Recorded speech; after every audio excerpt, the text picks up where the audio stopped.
ಇವತ್ತು ಇರಾನ್ ಅಂತೇಳಿ ನಮಗೆ ಜ್ಞಾಪಕ ಬರ್ತಕ್ಕಂಥದ್ದು ಬುರ್ಕಾ ತೊಡ್ಕೊಂಡಿರ್ತಕ್ಕಂಥ ಆ ಮಹಿಳೆಯರು. ಬುರ್ಕಾ ಎತ್ತಿದ್ರೆ ಅವ್ರನ್ನ ಪಬ್ಲಿಕ್ ಅಲ್ಲೇ ಕತ್ತರಿಸಾಕ್ತಾರೆ, ಹೊಡೆದಾಕ್ತಾರೆ ಪೊಲೀಸು. 1979ರವರೆಗೂ ಬಂಧುಗಳೇ ಅಲ್ಲಿನ ಹೆಣ್ಮಕ್ಳು ಅಲ್ಲಿನ ಬೀಚ್ಗಳಲ್ಲಿ ಬಿಕಿನಿ ಹಾಕೊಂಡು ವಿಹರಿಸ್ತಾ ಇದ್ರು. ಏನಿವತ್ತು ಇರಾನ್ನ ಇಂಟೆಲಿಜೆನ್ಸ್ ಇದೆ ಅದಕ್ಕೆಲ್ಲನೂ ಟ್ರೈನಿಂಗ್ ಫಸ್ಟ್ ಶುರು ಮಾಡಿದ್ದು ಇಸ್ರೇಲ್.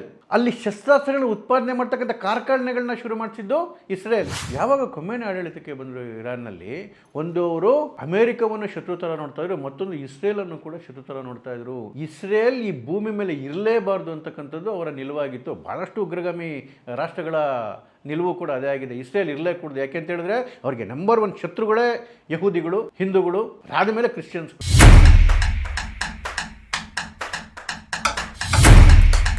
ನಮಸ್ತೆ ಸ್ನೇಹಿತರೆ, ಇಸ್ರೇಲ್ ಮತ್ತು ಇರಾನ್ನ ರಣರಂಗದ ಮತ್ತೊಂದು ರೋಚಕ ಎಪಿಸೋಡ್ಗೆ ತಮ್ಮೆಲ್ಲರಿಗೂ ಹಾರ್ದಿಕವಾದಂಥ ಸ್ವಾಗತ. ನಾನು ಎಚ್ ಎನ್ ಚಂದ್ರಶೇಖರ್. ಸ್ನೇಹಿತರೆ, ಇನ್ನೂ HNC ಲೈವನ್ನು ಯಾರು ಸಬ್ಸ್ಕ್ರೈಬ್ ಮಾಡಿಲ್ಲ ದಯಮಾಡಿ ಸಬ್ಸ್ಕ್ರೈಬ್ ಮಾಡಿ. ನಿಮ್ಮೆಲ್ಲ ಸ್ನೇಹಿತರುಗಳಿಗೆ ಬಂಧುಗಳಿಗೆ ಸಬ್ಸ್ಕ್ರೈಬ್ ಮಾಡಲಿಕ್ಕೆ ಹೇಳಿ. ಇವತ್ತು ಇರಾನನ್ನು ಕಂಪ್ಲೀಟಾಗಿ ಮುಗಿಸ್ಬಿಡ್ತೀನಿ ಅಂತ ಇಸ್ರೇಲ್ ಹೊರಟಿದೆ. ಇಸ್ರೇಲ್ನ ಭೂಪಟದಿಂದನೇ ಮುಗಿಸ್ಬಿಡ್ತೀನಿ ಅಂತೇಳಿ ಇರಾನ್ ಹೊರಟಿದೆ. ಯುದ್ಧ ದೊಡ್ಡ ಮಟ್ಟದಲ್ಲಿ ನಡೀತಾ ಇದೆ. ಇದರ ಎಂಡ್ ಯಾವ ರೀತಿ ಆಗುತ್ತೆ ಗೊತ್ತಿಲ್ಲ. ಆದರೆ ಒಂದು ಕುತೂಹಲಕಾರಿ ಅಂಶ ಏನಂತ ಹೇಳಿದ್ರೆ, ವಿಷಯ ಏನಂತ ಹೇಳಿದ್ರೆ, ಕೆಲವೇ ವರ್ಷಗಳ ಕೆಳಗೆ ಇರಾನ್ ಮತ್ತು ಇಸ್ರೇಲ್ ಕುಚುಕು ದೇಶಗಳಾಗಿದ್ವು. ಅಮೇರಿಕಾ, ಇರಾನ್ ಮತ್ತು ಇಸ್ರೇಲ್ ಒಂಥರ ಹೇಳಿದ್ನಲ್ಲ, ಅತ್ಯಂತ ಕುಚುಕು ದೇಶಗಳು 1979ರವರೆಗೆ. 79ರಿಂದ ಅದು ಏನಾಗೋಯ್ತು ರೀ, ಒಂದು ಕಡೆಗೆ ಈ ಅಮೇರಿಕಾದ ಕುತಂತ್ರ, ಮತ್ತೊಂದು ಕಡೆಗೆ ಇರಾನ್ನ ಸುಪ್ರೀಂ ಲೀಡರು ಖೊಮೇನಿ ಕೈಲಿ ಅಧಿಕಾರ ಬಂದ್ಬಿಡ್ತು. ಆ ಖೊಮೇನಿಯ ದುರ್ಬುದ್ಧಿ ಇವೆರಡೂ ಸೇರಿ ಒಂದು ಕಡೆಗೆ ಇರಾನ್ಗೂ ದೊಡ್ಡ ಹೊಡೆತ ಕೊಟ್ಟವು, ಮತ್ತೊಂದು ಕಡೆಗೆ ಇರಾನ್ ಇಸ್ರೇಲ್ ಮಧ್ಯದಲ್ಲಿ ಏನತಕ್ಕಂಥ ಸ್ನೇಹ ಇತ್ತು, ಆ ಸ್ನೇಹಕ್ಕೆ ಬೆಂಕಿ ಹಾಕಿದ್ವು. ನೋಡಿ, ಇರಾನ್ ಹಿಸ್ಟ್ರಿ ನೋಡ್ಕೊಂಬಂದರೆ ಇರಾನ್ ಆ ದೇವರೇನೇ ಎಲ್ಲವನ್ನು ತುಂಬಿಕೊಟ್ಬಿಟ್ಟು ಕಳಿಸ್ತಾ ದೇಶಕ್ಕೆ. ವಿಪರೀತವಾದಂತಹ oil resource, mineral resource. Oil ಎಷ್ಟು ಪ್ರಮಾಣದಲ್ಲಿತ್ತು ಅಂತ ಹೇಳಿದರೆ ಇವತ್ತು ಜಗತ್ತಿನ ಅತ್ಯಂತ ಶ್ರೀಮಂತ ರಾಷ್ಟ್ರ ಆಗಿಬಿಡಬೇಕಾಗಿತ್ತು. ಆದರೆ ಹಣೆ ಬರ ಸರಿ ಇಲ್ಲ ಇರಾನ್ದು. 1901ರಲ್ಲೇ ಬ್ರಿಟಿಷ್ನ ಕಪಿಮುಷ್ಟಿಗೆ ಸಿಲುಕೊಂಡ್ಬಿಡ್ತು ಇರಾನ್. ಈ ಆಂಗ್ಲೋ ಪರ್ಷಿಯನ್ ಆಯಿಲ್ ಕಂಪನಿ 1901ರಿಂದನೇ ಇಡೀ ಇರಾನ್ನ ಆಯಿಲ್ ಫೀಲ್ಡನ್ನು ತನ್ನ ತೆಕ್ಕೆಗೆ ತೊಗೊಂಡ್ಬಿಡ್ತು. ಇದು ಸುಮಾರು ಒಂದು 50 ವರ್ಷ ಲೂಟಿ ಹೊಡೆದ್ಬಿಡ್ತು ಇರಾನ್ನ ಆಯಿಲ್ ವೆಲ್ತನ್ನು. 1951ರಲ್ಲಿ ಆಗ ಏನು ಡೆಮೊಕ್ರೆಟಿಕಲಿ ಎಲೆಕ್ಟ್ ಆಗಿದ್ದಂತಹ ಪ್ರಧಾನಮಂತ್ರಿ ಇದ್ದರು ಮೊಹಮ್ಮದ್ ಮೊಸಾದೆಗ್, ಇವರು ಡಿಸೈಡ್ ಮಾಡಿದ್ರು ನಾವು ಈ ಫಾರಿನ್ ಕಂಪ್ನಿಗಳನ್ನು ಒಂದು ಆಚೆ ಕಡೆ ಓಡಿಸ್ಬೇಕು ಅಂತ ಹೇಳಿ ಆ ಕೆಲಸವನ್ನು ಮಾಡಿ ಇಡೀ ಏನು ಇರಾನ್ ಆಯಿಲ್ ಫೀಲ್ಡ್ ಇದೆ ಅದನ್ನು ನ್ಯಾಷನಲೈಸೇಷನ್ ಮಾಡಿಬಿಟ್ರು, ರಾಷ್ಟ್ರೀಕರಣಗೊಳಿಸ್ಬಿಟ್ರು. ಬ್ರಿಟನ್ ಸುಮ್ಮನೆ ಇರುತ್ತಾ? ಇಲ್ಲ, ಏನೇನೋ ಸರ್ಕಸ್ ಮಾಡ್ತು. ಅಮೇರಿಕದ ಸಪೋರ್ಟ್ ತೊಗೊಂಡು ಏನೇನೋ ಸರ್ಕಸ್ ಮಾಡಲಿಕ್ಕೆ ಹೋಯ್ತು, ಆದರೆ ಯಾವುದೂ ಕೈಗೂಡಲಿಲ್ಲ. 1953ರಲ್ಲಿ ಏನಾಯಿತು, ಪಾಕಿಸ್ತಾನ ತನ್ನ ಇಂಟ್ರೆಸ್ಟ್ಗೋಸ್ಕರ ಇರಾನನ್ನು ತೆಕ್ಕೆಗೆ ತಗೊಳ್ಬೇಕು ಅಂಥೇಳಿ ಪ್ರಯತ್ನಕ್ಕೆ ಕೈ ಹಾಕ್ತು. ಅದಕ್ಕೆ ಸ್ವಲ್ಪ ಬ್ರಿಟನ್ದು ಹೆಲ್ಪ್ ಇತ್ತು. ಒಂದು ದೊಡ್ಡ ಮಟ್ಟದಲ್ಲಿ 1953ರಲ್ಲಿ ಒಂದು ಕೂಪಾಗಿ ಯಾರು ಎಲೆಕ್ಟೆಡ್ ಪ್ರೈಮ್ ಮಿನಿಸ್ಟರ್ ಇದ್ರಲ್ಲ ಮೊಹಮ್ಮದ್ ಮೊಸಾದೆಗ್, ಅವ್ರನ್ನ ಪದಚ್ಯುತಿಗೊಳಿಸಿ ಅಮೇರಿಕ ತನ್ನ ಕೈಗೊಂಬೆಯಾಗಿ ಮೊಹಮ್ಮದ್ ರೇಜಾ ಶಾ ಪೆಹಲ್ವಿಯನ್ನನ್ನು ಅಲ್ಲಿಗೆ ಆಡಳಿತಕ್ಕೆ ಕೂರಿಸ್ತು. ಅಲ್ಲಿಂದ ಮತ್ತೆ ಶಾ ಡೈನಾಸ್ಟಿ ಆಡಳಿತ ಶುರುವಾಯಿತು, ಒಂಥರ ಮೊನಾರ್ಕಿಯ ಆಡಳಿತ ಶುರುವಾಯಿತು.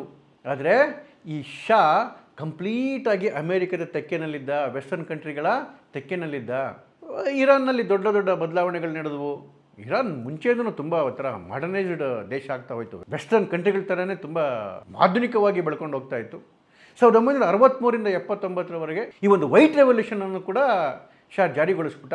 ಆ ಸಂದರ್ಭದಲ್ಲಿ ಇರಾನ್ನ ಜನತೆ ಎಷ್ಟು ಮಾಡರ್ನ್ ಆಗಿದ್ರು, ಇರಾನ್ ಎಷ್ಟು ಮಾಡರ್ನ್ ಆಗಿತ್ತು ಅಂತ ಹೇಳಿದ್ರೆ ನಾವು ಇವತ್ತು ಊಹೆನೇ ಮಾಡ್ಕೊಳ್ಳೋಕ್ಕಾಗಲ್ಲ. ಇವತ್ತು ಇರಾನ್ ಅಂತೇಳಿ ನಮಗೆ ಜ್ಞಾಪಕ ಬರ್ತಕ್ಕಂಥದ್ದು ಬುರ್ಕಾ ತೊಡ್ಕೊಂಡಿರ್ತಕ್ಕಂಥ ಆ ಮಹಿಳೆಯರು. ಬುರ್ಕಾ ಎತ್ತಿದ್ರೆ ಅವ್ರನ್ನ ಪಬ್ಲಿಕ್ ಅಲ್ಲೇ ಕತ್ತರಿಸಾಕ್ತಾರೆ, ಹೊಡೆದಾಕ್ತಾರೆ ಪೊಲೀಸು. ಅವೆಲ್ಲ ಹೋರಾಟಗಳನ್ನ ನಾವು ನೋಡ್ಕೊಂಡ್ಬಂದಿದ್ದೀವಿ. ಆದರೆ 1979ರವರೆಗೂ ಬಂಧುಗಳೇ ಅಲ್ಲಿನ ಹೆಣ್ಮಕ್ಳು ಅಲ್ಲಿನ ಬೀಚ್ಗಳಲ್ಲಿ ಬಿಕಿನಿ ಹಾಕೊಂಡು ವಿಹರಿಸ್ತಾ ಇದ್ರು. ಆ ಫೋಟೋಗ್ರಾಫ್ಗಳು ಇವತ್ತು ನೋಡ್ಬೋದು ನಾವು. ತುಂಬ ಮಾಡ್ರನ್ ಆಗಿ ವೆಹಿಕಲ್ಗಳನ್ನ ಡ್ರೈವ್ ಮಾಡಿಕೊಂಡು, ಬೈಕ್ಗಳನ್ನ ರೈಡ್ ಮಾಡಿಕೊಂಡು, ವರ್ಲ್ಡ್ ಮಾಡೆಲಿಂಗ್ ಕಾಂಪಿಟೇಷನ್ಗಳೆಲ್ಲ ಪಾರ್ಟಿಸಿಪೇಟ್ ಮಾಡಿಕೊಂಡು, ಅಲ್ಲಿನ ಗಂಡಸರನ್ನು ಕೂಡ ತುಂಬ ವೆಸ್ಟರ್ನೈಸ್ಡ್ ಕಲ್ಚರಲ್ಲಿ ಬೆಳ್ಕೊಂಡು ಇಡೀ ದೇಶದಲ್ಲಿ ಒಂಥರ ವೆಸ್ಟರ್ನೈಸ್ಡ್ ಗಾಳಿ ದೊಡ್ಡ ಮಟ್ಟದಲ್ಲಿ ಬೀಸ್ತಾ ಇತ್ತು. ಇದಕ್ಕೆ ಖ್ಯಾತೆ ತೆಗಿತಾ ಇದ್ದಿದ್ದು ಆವಾಗಿನ ಧಾರ್ಮಿಕ ಗುರು ಖೊಮೇನಿ. ಆಗಲೇ ಖೊಮೇನಿ ಧಾರ್ಮಿಕ ಗುರು ಆಗಿದ್ರು. ಈ ಶಾನ ಆಡಳಿತಕ್ಕೆ ಮತ್ತು ಅಲ್ಲಿರ್ತಕ್ಕಂತಹ ಈ ವೆಸ್ಟರ್ನೈಸ್ಡ್ ಕಲ್ಚರ್ಗೆ ಅವರು ವಿರೋಧ ವ್ಯಕ್ತಪಡಿಸ್ತಾ ಇದ್ರು. ಆಗ ಶಾ ಖೊಮೇನಿಗೆ ಬಗ್ಗಿರಲಿಲ್ಲ. ಖೊಮೇನಿ ಮೇಲೇನೇ ಆಕ್ಷನ್ಗಳು ಶುರುವಾಯಿತು. ಅದಕ್ಕೆ 1964ರಲ್ಲಿ ಆಯತುಲ್ಲಾ ಖೊಮೇನಿ ಇರಾನ್ ಬಿಟ್ಬಿಟ್ಟು ಓಡೋಗಿದ್ರು. ಅದೇ 1978-79 ಅಷ್ಟೊತ್ತಿಗೆ ಬದಲಾವಣೆಯ ಬಿರುಗಾಳಿ ದೊಡ್ಡ ಮಟ್ಟದಲ್ಲಿ ಬೀಸಲಿಕ್ಕೆ ಶುರುವಾಗ್ಬಿಟ್ಟಿತ್ತು. ಆ ಶಾನ ಆಡಳಿತದ ವಿರುದ್ಧ ಜನಕ್ಕೆ ಒಂಥರ ದಂಗೆ ಎದಳಲಿಕ್ಕೆ ಶುರು ಮಾಡಿಬಿಟ್ರು. ಖೊಮೇನಿಯ ಪಾತ್ರನೂ ಕೂಡ ದೊಡ್ಡದಾಗಿತ್ತು. ಅಲ್ಲಿನ ಏನು ಇಸ್ಲಾಮಿಕ್ ಕ್ಲೆರಿಕ್ಗಳಿದ್ರಲ್ಲ ಅವರೆಲ್ಲರೂ ದೊಡ್ಡ ಪ್ರಮಾಣಕ್ಕೆ ಬೀದಿಗಿಳಿದು ಬಂದರು. ಹೋರಾಟಗಳು ಶುರುವಾಯಿತು ಆಡಳಿತದ ಮೇಲೆ. 78ರಲ್ಲಿ ಒಂದು ಥಿಯೇಟ್ರು, ಸಿನಿಮಾ ಥಿಯೇಟ್ರು ರೆಕ್ಸ್ ಅಂತೇಳಿ, ಅದರಲ್ಲಿ ಒಂದು ಬೆಂಕಿ ಅವಘಡ ಆಗ್ಬಿಟ್ಟು ಅಥವಾ ಅದರ ಮೇಲೊಂದು ಬೆಂಕಿಯ ದಾಳಿಯಾಗಿ ಸುಮಾರು 400 ಜನ ತೀರೋದ್ರು. ಅದು ಮುಸ್ಲಿಂ ಉಗ್ರಗಾಮಿಗಳು ಮಾಡಿದರು ಅಂಥೇಳಿ ಒಂದು ಥಿಯರಿ ಹೇಳುತ್ತೆ. ಇಲ್ಲ, ಶಾನ ಸೀಕ್ರೆಟ್ ಪೊಲೀಸ್ ಏಜೆನ್ಸಿ ಒಂದಿತ್ತು, ಸವಾಕ್ ಅಂತೇಳಿ, ಅದು ಈ ಕೆಲಸ ಮಾಡಿದೆ ಅಂಥೇಳಿ ಜನರಿಗೆ ಅನುಮಾನ ಬಂದ್ಬಿಡ್ತು. ದೊಡ್ಡ ಮಟ್ಟದಲ್ಲಿ ಇಡೀ ದೇಶದಲ್ಲಿ ಪ್ರೊಟೆಸ್ಟ್ ಶುರುವಾಯಿತು. ಜನವರಿ 16, 1979ಕ್ಕೆ ಜನಗಳ ಪ್ರೊಟೆಸ್ಟ್ನ ತಡ್ಕೊಳ್ಳೋಕ್ಕಾಗದೆ ಜೀವ ಉಳಿಸ್ಕೊಳ್ಳೋದಕ್ಕೋಸ್ಕರ ದೇಶ ಬಿಟ್ಟು ಓಡೋದ ಶಾ. ಫೆಬ್ರವರಿ 1ನೇ ತಾರೀಕು ಖೊಮೇನಿ ವಾಪಸ್ ಬಂದರು ಇರಾನ್ಗೆ. ಅಲ್ಲಿಂದ ಖೊಮೇನಿಯ ಕಪಿಮುಷ್ಟಿಯ ಆಡಳಿತ ಶುರುವಾಗೋಯಿತು. ಯಾವ ಇರಾನ್ ದೇಶ ಅಲ್ಲಿವರೆಗೂ ಒಂಥರ ಮಾಡರ್ನೈಸ್ಡ್ ದೇಶವಾಗಿ ವಿಹರಿಸ್ತಾ ಇತ್ತು, ಅಲ್ಲಿ ಕಟ್ಟರ್ ಮುಸ್ಲಿಂ ಆಡಳಿತ ಬಂದ್ಬಿಡ್ತು, ಕಟ್ಟರ್ ಮುಸ್ಲಿಂ ಸರ್ಕಾರ ಬಂದ್ಬಿಡ್ತು. ಮತ್ತು ಖೊಮೇನಿಯನ್ನು ಸುಪ್ರೀಂ ಲೀಡರ್ ಆಫ್ ಇರಾನ್ ಅಂತೇಳಿ ಘೋಷಣೆ ಮಾಡಿಬಿಟ್ರು. ಇಡೀ ಅಧಿಕಾರ ಅಷ್ಟು ಇರ್ತಕ್ಕಂಥದ್ದು ಖೊಮೇನಿಯ ಕೈಲಿ. ಆವತ್ತಿಂದ ಇವತ್ತಿನವರೆಗೂ ಕೂಡ ಇಡೀ ದೇಶದಲ್ಲಿ ಶರಿಯಾ ಕಾನೂನು ಬಂದ್ಬಿಡ್ತು. ಹೆಣ್ಮಕ್ಳುಗಳು ಮತ್ತೆ ಬುರ್ಕಾದಲ್ಲಿ ಬಂದಿ ಆಗ್ತಕ್ಕಂಥ ವ್ಯವಸ್ಥೆಗಳು ನಿರ್ಮಾಣ ಆದವು. ಕಟ್ಟರ್ ಹೇಳಿದ್ನಲ್ಲ, ಕಟ್ಟರ್ ಇಸ್ಲಾಮಿಕ್ ದೇಶ ಆಗೋಯ್ತು.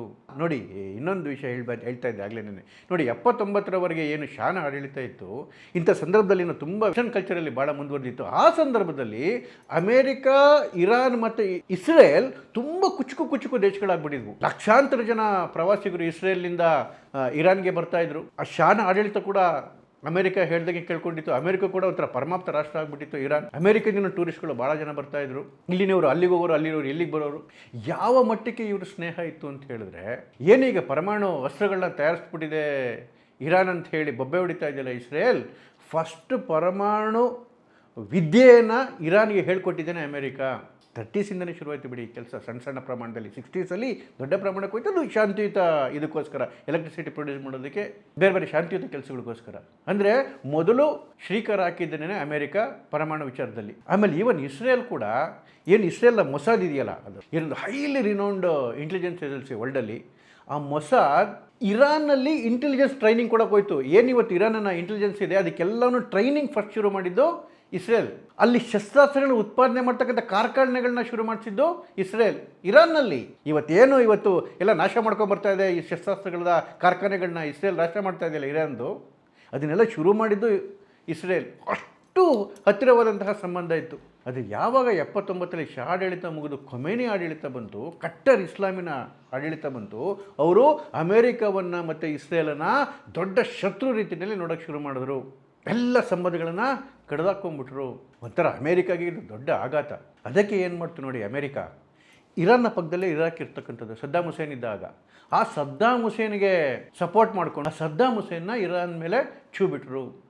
8 ವರ್ಷ ನಡೀತಿರೋ ಯುದ್ಧ ಅದು. 1980ರಿಂದ 88ರವರೆಗೆ ನಿರಂತರವಾಗಿ ಅಟ್ಯಾಕ್ಗಳಾಯಿತು, ದೊಡ್ಡ ಯುದ್ಧ ಆಯಿತು ಇರಾಕ್ ಮತ್ತು ಇರಾನ್ ಮಧ್ಯೆ. ಏಕೆಂದರೆ ಇರಾಕಿಗೆ ಸಪೋರ್ಟ್ ಅಮೇರಿಕಾದಿತ್ತು. ಹೈರಾಣಾಗೋಯ್ತು ಒಂಥರ ಇರಾನ್. ಅದೇ ಸಂದರ್ಭದಲ್ಲಿ ಖೊಮೇನಿಗೆ ಅನಿಸ್ಲಿಕ್ಕೆ ಶುರು ಮಾಡಿತ್ತು, ತನ್ನ ಬಳಿ ಅಣ್ವಸ್ತ್ರ ಇರಲೇಬೇಕು ಅಂತ ಹೇಳಿ. ಅಣ್ವಸ್ತ್ರ ಇದ್ದರೆ ಮಾತ್ರ ಬೇರೆ ದೇಶಗಳು ತನಗೆ ಎದುರ್ಕಂತವೆ, ಇಲ್ಲ ಅಂತ ಹೇಳಿದ್ರೆ ನನ್ನೂ ಉಳ್ಬಾಳಕ್ಕೆ ಬಿಡೋದಿಲ್ಲ ಅಂಥೇಳಿ ಇರಾನ್ ದೊಡ್ಡ ಪ್ರಮಾಣದಲ್ಲಿ ಅಣ್ವಸ್ತ್ರಗಳನ್ನು ಸಂಗ್ರಹ ಮಾಡೋದಕ್ಕೆ ಶುರು ಮಾಡ್ತು. ಯಾಕೆಂದರೆ ಈಗ ನೋಡಿ, ಖೊಮೇನಿ ಮುಂದೆ ಅಥವಾ ಇರಾನ್ ಮುಂದೆ 2 ಎಕ್ಸಾಂಪಲ್ಗಳಿದ್ವು. ಈಗ ಉತ್ತರ ಕೊರಿಯಾದಲ್ಲಿ, ನಾರ್ತ್ ಕೊರಿಯಾದಲ್ಲಿ ಪರಮಾಣು ಅಸ್ತ್ರಗಳಿದ್ದಾವೆ. ಅದೇ ಕಾರಣಕ್ಕೋಸ್ಕರ ನಾರ್ತ್ ಕೊರಿಯಾದಲ್ಲಿ ಅಲ್ಲಿನ ಸರ್ಕಾರ ಉಳಿಸೋದಕ್ಕೆ ಯಾವ ದೇಶನೂ ಪ್ರಯತ್ನ ಮಾಡ್ತಾ ಇಲ್ಲ. ಆದರೆ ನೀವು ಉಕ್ರೇನ್ನ ಕತೆ ನೋಡಿ. ಆ್ಯಕ್ಚುಲಿ USSR ಎಲ್ಲ ಒಟ್ಟಿಗೆ ಇದ್ದಾಗ, ರಷ್ಯಾ ಉಕ್ರೇನ್ ಎಲ್ಲ ಒಟ್ಟಿಗೆ ಇದ್ದಾಗ ಅತಿ ಹೆಚ್ಚು ಪರಮಾಣು ಅಸ್ತ್ರಗಳಿದ್ದು ಉಕ್ರೇನ್ನ ಭಾಗದಲ್ಲಿ. ಆದರೆ ಯಾವಾಗ USSR ತುಂಡಾಗಿ ರಷ್ಯಾ ಬೇರೆ ಆಯಿತು, ಉಕ್ರೇನ್ ಬೇರೆ ಆಯಿತು, ಆಗ ಒಂದು ಒಪ್ಪಂದ ಆಯಿತು, ತನ್ನ ಎಲ್ಲ ಪರಮಾಣು ಅಸ್ತ್ರಗಳನ್ನು ರಷ್ಯಾಗೆ ಕೊಟ್ಟುಬಿಡ್ತು ಉಕ್ರೇನ್. ಆಗ ಡೀಲ್ ಏನಾಯ್ತು ಅಂತ ಹೇಳಿದರೆ, ಉಕ್ರೇನ್ಗೆ ಏನಾದರೂ ತೊಂದರೆ ಬಂದರೆ ಬೇರೆ ಎಲ್ಲ ದೇಶಗಳು ಅದಕ್ಕೆ ಸಪೋರ್ಟಿಂಗ್ ನಿಲ್ಲಬೇಕು ಅಂತ ಹೇಳಿ ಆ ಒಂದು ಧೈರ್ಯದ ಮೇಲೆ ರಷ್ಯಾಗೆ ಕೊಟ್ಬಿಡ್ತು. ಅದು ಇವತ್ತಿನ ಪರಿಸ್ಥಿತಿ ಏನಾಗಿದೆ, ರಷ್ಯಾ ಕೈಲಿ ಒದೆ ತಿಂತ ಕೂತಾ ಇದೆ. ಇದು ಇರಾನ್ಗೆ ಆವತ್ತೇ ಗೊತ್ತಾಗೋಯ್ತು, ತನ್ನ ಬಳಿ ಪರಮಾಣು ಅಸ್ತ್ರ ಇದ್ದರೆ ಮಾತ್ರ ತನ್ನನ್ನು ತಾನು ಕಾಪಾಡ್ಕೊಳ್ಳೋಕೆ ಸಾಧ್ಯ. ಖೊಮೇನಿಗೆ ಅನಿಸ್ಬಿಟ್ಟು ತನ್ನ ಸಿಂಹಾಸನ ಉಳಿಬೇಕು ಅಂದರೆ ನನ್ನ ಹತ್ರ ಪರಮಾಣು ಅಸ್ತ್ರ ಇರಬೇಕು, ಆವಾಗ ಮಾತ್ರ ಅಮೇರಿಕ ಆಗಲಿ ಬೇರೆ ಯಾವುದೇ ದೇಶ ಆಗಲಿ ನನ್ನನ್ನು ಬದಲಾವಣೆ ಮಾಡೋದಕ್ಕೆ ಬರೋದಿಲ್ಲ, ಇಲ್ಲದಿದ್ದರೆ ಹೊಡೆದ್ಕಿಡೋಗ್ಬಿಡ್ತಾರೆ. ಹಾಗಾಗಿ ಆವತ್ತಿಂದನೇ ಪರಮಾಣು ಅಸ್ತ್ರಗಳನ್ನು ಸಂಗ್ರಹ ಮಾಡೋಕ್ಕೆ ಶುರು ಮಾಡಿದ್ರು, ತಯಾರು ಮಾಡೋಕ್ಕೆ ಶುರು ಮಾಡಿದ್ರು. ಅದಕ್ಕೆ ಬೇಕಾದಂಥ ಎಲ್ಲ ಇದನ್ನು ರೆಡಿ ಮಾಡ್ಕೊಳ್ಳೋಕೆ ಶುರು ಮಾಡಿದ್ರು. ಇವತ್ತು ಇನ್ನು ಕೆಲವೇ ವಾರಗಳಲ್ಲಿ ಅಥವಾ ಕೆಲವೇ ತಿಂಗಳುಗಳಲ್ಲಿ ಪರಮಾಣು ಅಸ್ತ್ರಗಳನ್ನು ಕಂಪ್ಲೀಟಾಗಿ ಹೊಂದತಕ್ಕಂತಹ ಕೆಪಬಿಲಿಟಿ ಇರಾನ್ಗೆ ಬಂದ್ಬಿಟ್ಟಿದೆ. ಯಾವಾಗ ಕೊಮ್ಮೇನಿ ಆಡಳಿತಕ್ಕೆ ಬಂದರು ಇರಾನ್ನಲ್ಲಿ, ಒಂದು ಅವರು ಅಮೇರಿಕವನ್ನು ಶತ್ರು ಥರ ನೋಡ್ತಾ ಇದ್ರು, ಮತ್ತೊಂದು ಇಸ್ರೇಲನ್ನು ಕೂಡ ಶತ್ರು ಥರ ನೋಡ್ತಾ ಇದ್ರು. ಇಸ್ರೇಲ್ ಈ ಭೂಮಿ ಮೇಲೆ ಇರಲೇಬಾರ್ದು ಅಂತಕ್ಕಂಥದ್ದು ಅವರ ನಿಲುವಾಗಿತ್ತು. ಭಾಳಷ್ಟು ಉಗ್ರಗಾಮಿ ರಾಷ್ಟ್ರಗಳ ನಿಲುವು ಕೂಡ ಅದೇ ಆಗಿದೆ. ಇಸ್ರೇಲ್ ಇರಲೇ ಕೂಡದು. ಯಾಕೆ ಅಂತ ಹೇಳಿದ್ರೆ ಅವ್ರಿಗೆ ನಂಬರ್ 1 ಶತ್ರುಗಳೇ ಯಹೂದಿಗಳು, ಹಿಂದೂಗಳು, ಅದಾದ ಮೇಲೆ ಕ್ರಿಶ್ಚಿಯನ್ಸ್ಗಳು, ಕಾಫಿರ್ಗಳು, ಇವರೆಲ್ಲರೂ. ಯಹೂದಿಗಳು ಇರಲೇಬಾರ್ದು ಭೂಮಿ ಮೇಲೆ, ಈ ನಿಲುವನ್ನು ಯಾವಾಗ ತಗೊಂತು. ಹೀಗಾಗಿ ಭಾಳಷ್ಟು ದೊಡ್ಡ ದೊಡ್ಡ ಕಾನ್ಫ್ಲಿಕ್ಟ್ಗಳಾಯಿತು. ಜೊತೆಗೆ ಈ ಇರಾನ್ ತನ್ನಲ್ಲಿರ್ತಕ್ಕಂಥ ಶಕ್ತಿಯಿಂದ ಪ್ರಾಕ್ಸಿ ಯುದ್ಧ ಮಾಡಲಿಕ್ಕೆ ಶುರು ಮಾಡ್ತು ಇಸ್ರೇಲ್ ಮೇಲೆ. ಇರಾನ್ನ ಸುತ್ತ ಇರ್ತಕ್ಕಂಥ ದೇಶಗಳಲ್ಲೇನೆ ಈ ಉಗ್ರಗಾಮಿ ಸಂಘಟನೆಗಳಿದ್ದು. ಒಂದು ಕಡೆಗೆ ಹಿಜ್ಬುಲ್ಲಾ, ಮತ್ತೊಂದು ಕಡೆಗೆ ಹಮಾಸು, ಆ ಕಡೆಗೆ ಯಮನ್ ಕಡೆಗೆ ಹೌತಿಗಳು. ನೋಡಿ, ನೀವು ಇಸ್ರೇಲ್ನ ಭೂಪಟವನ್ನು ನೋಡಿದ್ರೆ ಒಂದು ಸಣ್ಣ ಪ್ರದೇಶ, ಚಿಕ್ಕ ಪ್ರದೇಶ ರೀ ಇಸ್ರೇಲು. ಅದರ ಉತ್ತರ ಭಾಗದಲ್ಲಿ ಒಂದು ಕಡೆಗೆ ಲೆಬನಾನ್ ಇದೆ, ಅಲ್ಲಿ ಹಿಜ್ಬುಲ್ಲಾ ಉಗ್ರರಿದ್ದಾರೆ. ಇನ್ನೊಂದು ಕಡೆಗೆ ಸಿರಿಯಾ ಇದೆ. ಮತ್ತೊಂದು ಕಡೆಗೆ ಕೆಳಭಾಗದಲ್ಲಿ ಸಮುದ್ರದ ನಂತರ ಯಮನ್ ಇದೆ. ಪಕ್ಕದಲ್ಲಿ ಗಾಜಾದಲ್ಲಿ ಹಮಾಸ್ ಉಗ್ರರು, ಯಮನ್ನಲ್ಲಿ ಹೌತಿ ಉಗ್ರರು.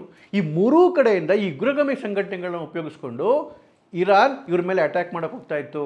ಏನು ಹಮಾಸ್ ಅಟ್ಯಾಕ್ ಆಯಿತು ಅಕ್ಟೋಬರ್ 7ನೇ ತಾರೀಕು. ಆ ಹಮಾಸ್ ಅಟ್ಯಾಕ್ನಲ್ಲಿ ಯೂಸ್ ಮಾಡಿರ್ತಕ್ಕಂತಹ ಎಕ್ವಿಪ್ಮೆಂಟ್ಗಳ ಮೇಲೆ ಮೇಡ್ ಇನ್ ಇರಾನ್ ಅಂತ ಇತ್ತು.